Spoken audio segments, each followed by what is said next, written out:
Hello everyone, welcome to economics by Vishan आरपतर। So आज जो हम टॉपिक पढ़ेंगे that is life cycle income hypothesis.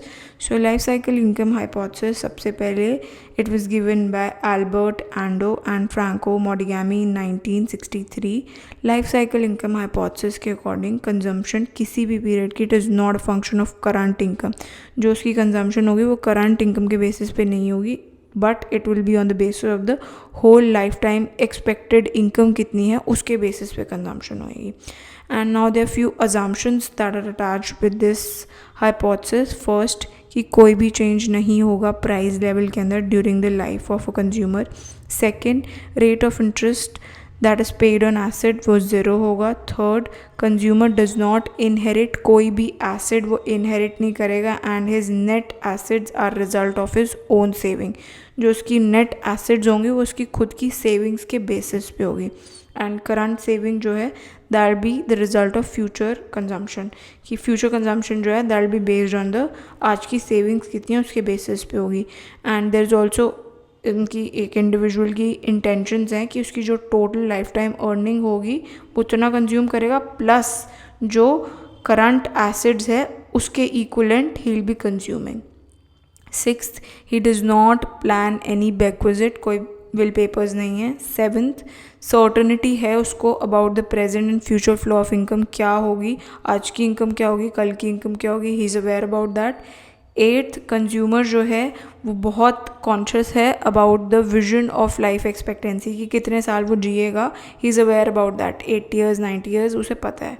And he is also aware about the future emergencies क्या हो सकती हैं, अपॉर्चुनिटीज़ क्या हो सकती हैं, सोशल प्रेशर्स क्या हो सकते हैं जो कि इम्पेंच कर सकते हैं उसकी कंजम्पशन स्पेंडिंग को, ही is aware about that also. And tenth assumption talks about कि कंज्यूमर जो है ही is also aware about each and everything and he is a rational consumer। ठीक है। So according to this hypothesis एक typical individual has a flow of relatively low income, early age में भी उसकी low income होती है और end of the life में भी कम होती है, मिडल ऑफ द लाइफ में वो ज़्यादा होती है। सो एक इंडिविजुअल जो है वो मेंटेन करता है एक slightly increasing level of consumption through out his life. So at the present value अगर हम बात करें टोटल कंजम्पशन की, वो कभी उसकी इनकम से ज़्यादा नहीं हो सकती consumption, that is there.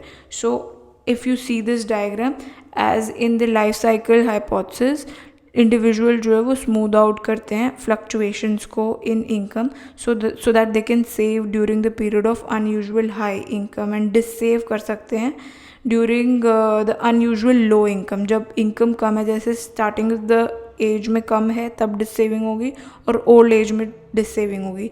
So someone who looks ahead to a much higher future income वो कंज्यूम करेगा ज़्यादा अकॉर्डिंगली। अगर उसको लग रहा है कि मेरी कल को ज़्यादा इनकम हो सकती है तो वो आज ज़्यादा कंज्यूम भी कर सकता है।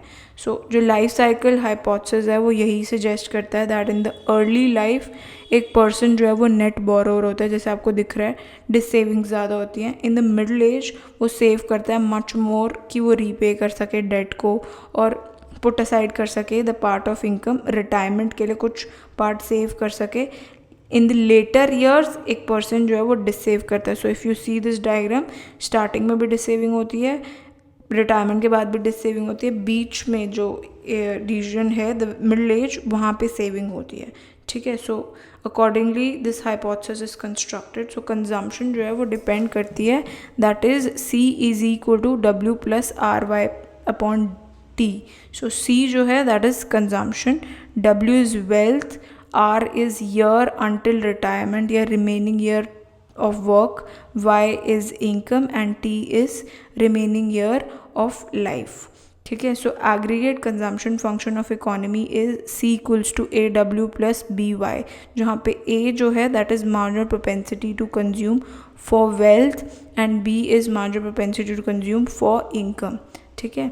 सो एंड इनफैक्ट हर एक इंडिविजुअल जो है अगर वो सेव ज़ीरो करता है तो वो पूरा कंजम्पशन पे स्पेंड कर देता है। So if APS is zero then APC is equal to 1। So Modigliani in fact has also won a Nobel Prize in economics in 1985 for the work of life cycle hypothesis। I hope आपको ये concept about the life cycle hypothesis अच्छे से समझ में आया होगा। Thanks for watching, bye bye।